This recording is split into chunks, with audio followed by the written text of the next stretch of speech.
I served for many years in Oregon elected office, and I had the honor of being treated by Dr. Cheung for many years.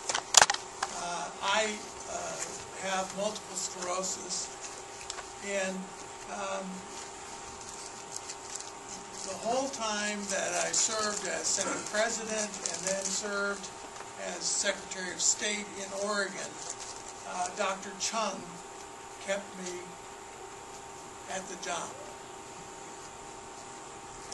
And I really came to appreciate the benefits of acupuncture and Chinese herbs. It wasn't just acupuncture. And I learned to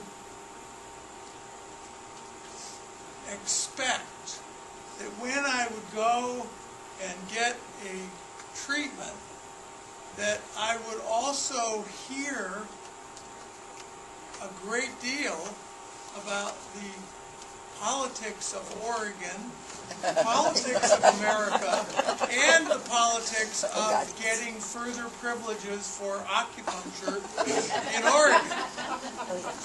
And I felt like that was just sort of just desserts for the treatment that I received that kept me serving the people of the state of Oregon. So I came to so love Dr. Cheung and so appreciate his treatments.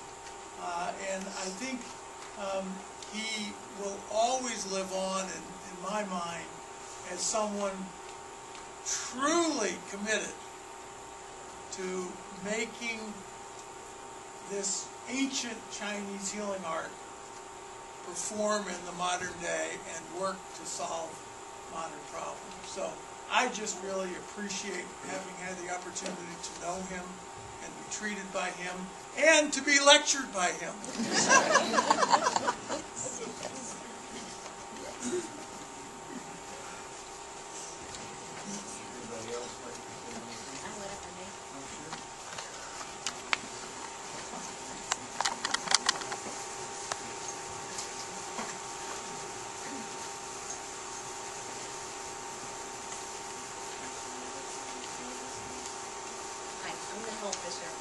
I met Dr. Cheung as a patient.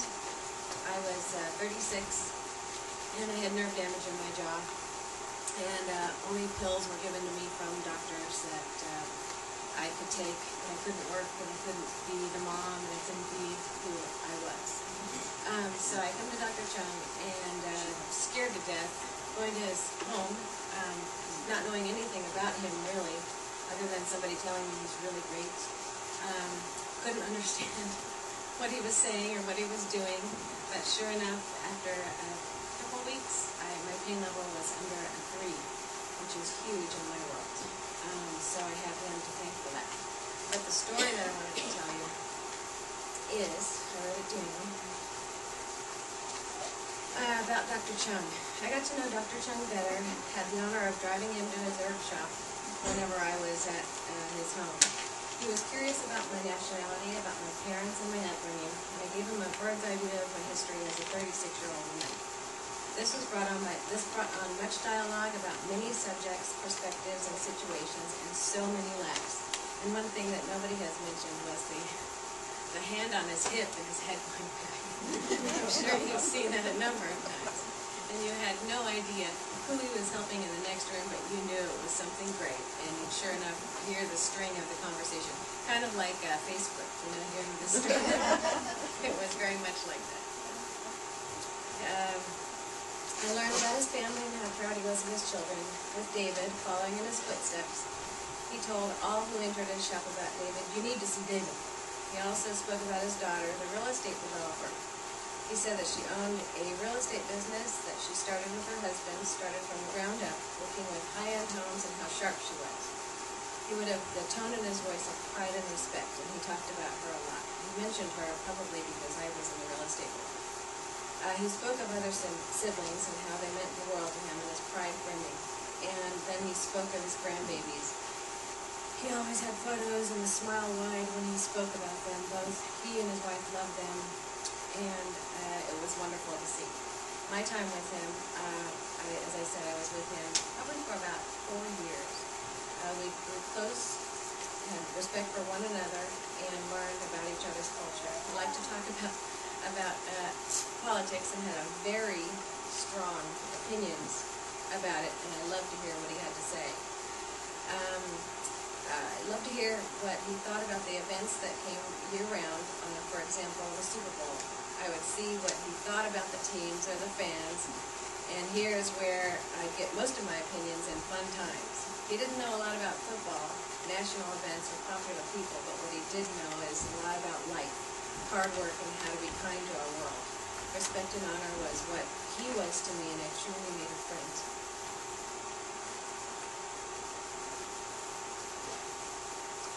He's great too. He changed my life for the better.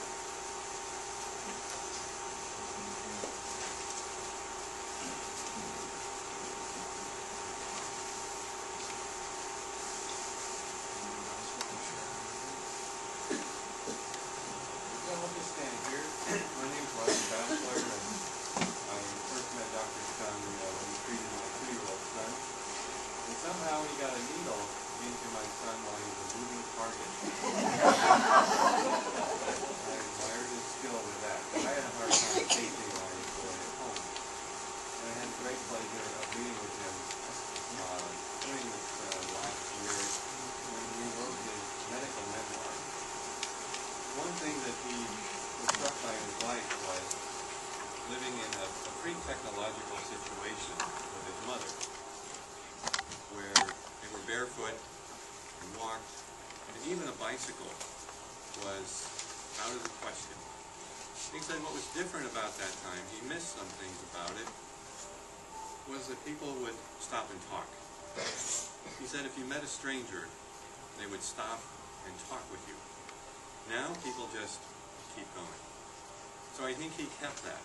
No matter who he met, it was like he was on a trail somewhere. He would totally open up. I was amazed at his memoirs of treating kidney stones. He said he could diagnose a patient's kidney stone. I said, how did you do that? He'd say, go see a doctor, you have a kidney stone. I feel fine. And they'd come back every time. I had a kidney stone. How did you know that? I asked him the same question. He said, it's how they walked. He had that skill. And he had a formula that he said on about 25 patients worked every time for kidney stones. So he's an amazing practitioner, amazing scholar, probably the largest library in Chinese medicine in the region at his home, and he read extensively. Amazing man. Never forget.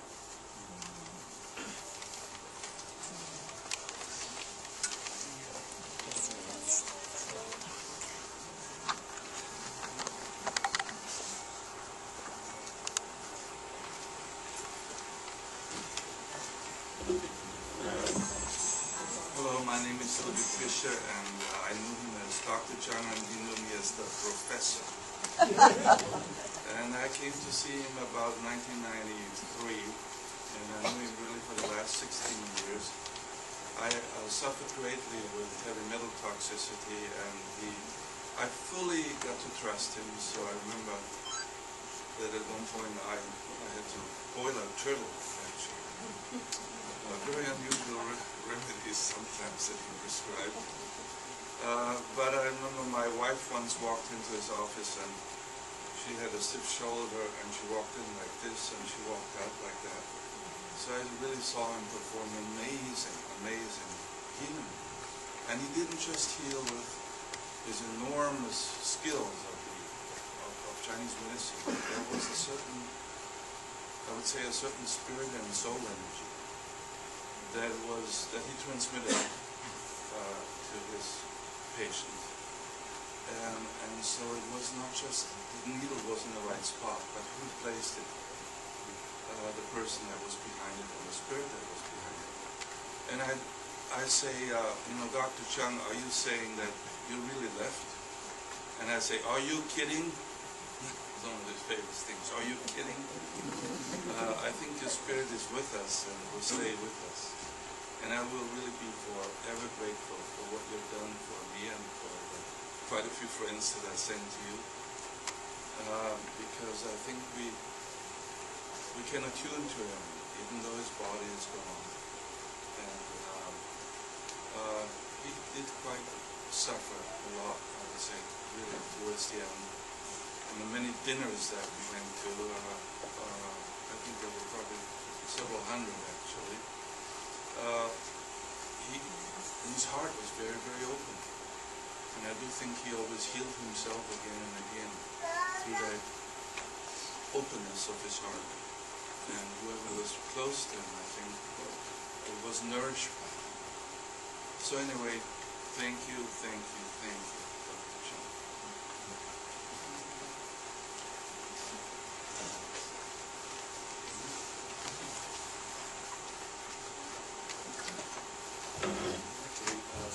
I'm Redaction's last child, David Cheung, and thank you for telling me. One of his good friends who helped me here, very young cousin, so he's in New York and can't be with us. He wrote this on his online obituary at organlife.com. I'd like to, if you didn't get a chance to share it today, if you need to write something, feel free to do so. I'm actually family online to read it. He wrote, "As I'm sure many others have stated for me, there are really no words that can adequately express the love and admiration I have for this sweet soul. Brilliant, tireless in service to his clients and his mission in life, fearless, pioneering, generous to a fault, truthful to a fault, a principled man of the highest order, and very worth fighting without even knowing it. I can't help to smile even as I write this, hearing his voice in my head, freely sharing with me his opinions on anything under the sun as well as he could. I have met thousands of memorable people in my life, but I cannot think of one more memorable than this one. He cured me of painful illness when no other could. He made me laugh when I did not care to laugh. The depth of his kindness and innocence never ceased to amaze me. He truly cared. He was real. That's what it's about. I love you so much, Dr. Cheung. I do hope you know that you thought of me as your friend is as great an honor as I have in this life.